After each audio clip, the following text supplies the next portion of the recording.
नमस्कार, मैं अनुराग, आप देख रहे हैं जागो भारत न्यूज़ 24।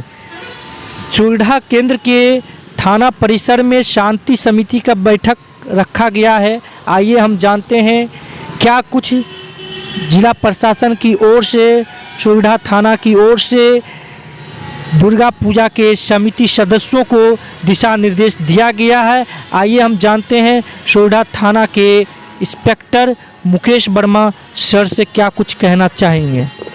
सर, सुविधावासी को नवरात्रि को लेकर क्या आप अपनी ओर से मैसेज देना चाहते हैं?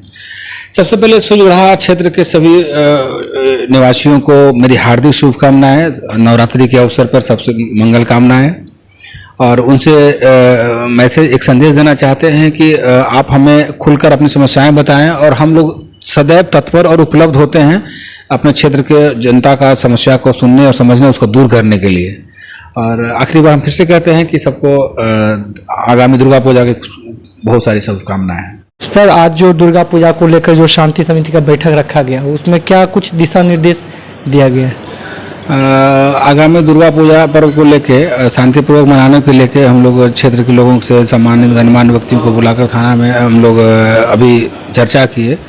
उसमें से पिछले वर्ष दुर्गा पूजा के समय जो समस्याएं आई उनको दूर करने के लिए हम लोग अलग से चिन्हित कर लिए हैं और उनको दूर किया जाएगा और शांतिपूर्वक पूजा संपन्न हो, इसके लिए आपस में समन्वय स्थापित करके पूजा समिति पंडाल वालों से और प्रशासन के बीच सहमति बना करके अकॉर्डिंगली वैसे ही हम लोग काम करेंगे। यानी पिछले वर्ष को देखते हुए इस बार विशेष रूप से, हाँ, पिछले वर्ष आई हुई जो समस्याएं आई थी, चुनौतियाँ आई थी, उसको समस्या की है।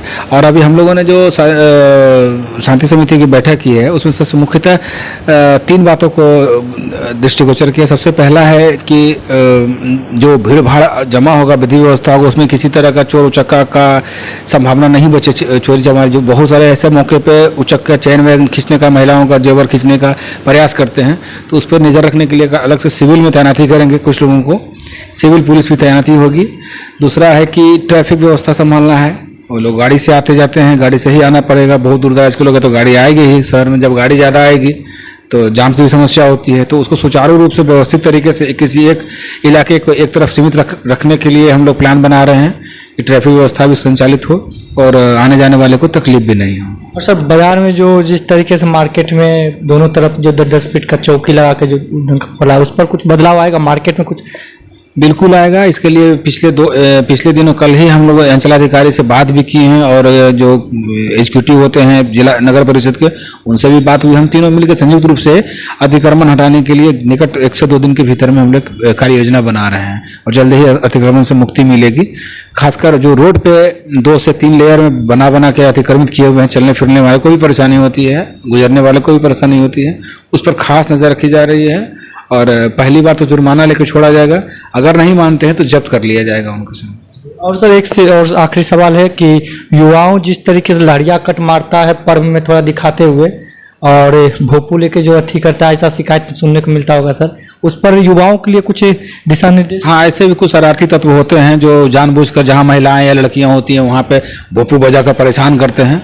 तो उसके लिए हम लोगों ने तय किया है कि जो ऐसे खिलौना बेचने वाले होते हैं उन्हीं को मना कर दें कि शोर मचाने वाले किस्म का जो खिलौना उसको नहीं बेचें। और अगर कहीं से कोई खरीद के लाता भी बाहर से इधर उधर से, तो उस पर नियंत्रित करने के लिए हम लोग गश्ती लगातार प्रयत्नशील रहते हैं, गतिशील रहते हैं। उस पर नज़र रखी जाएगी, उनको पर कार्रवाई की जाएगी। बहुत बहुत धन्यवाद। इसी के साथ देखते रहिए जागो भारत न्यूज़ 24। नमस्कार।